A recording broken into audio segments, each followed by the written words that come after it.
கடவுளுடன் காலை வணக்கம். புனித யோவான் எழுதிய நற்செய்தி 6ஆம் அதிகாரம் 44 முதல் 51 வரை உள்ள இறை வார்த்தைகள்.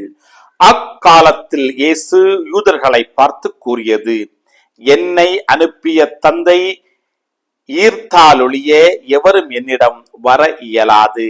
என்னிடம் வருபவரை நானும் இறுதி நாளில் உயிர்த்தெழச் செய்வேன்.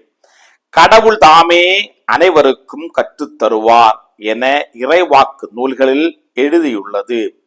தந்தைக்கு செவிசாய்த்து அவரிடமிருந்து கற்றுக்கொண்ட அனைவரும் என்னிடம் வருவர்.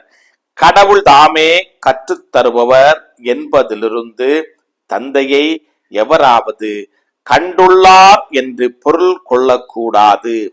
கடவுளிடமிருந்து வந்து உள்ளவர் மட்டுமே கடவுளை கண்டுள்ளார். உறுதியாக உங்களுக்கு சொல்லுகிறேன், என்னை நம்புவோர் நிலை வாழ்வை கொண்டுள்ளனர்.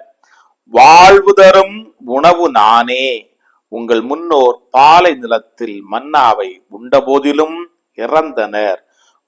உண்பவரை இரவாமல் இருக்கச் செய்யும் உணவு விண்ணகத்திலிருந்து இறங்கி வந்த இந்த உணவே.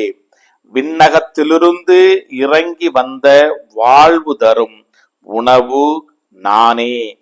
இந்த உணவை எவராவது உண்டால் அவர் என்றுமே வாழ்வார்.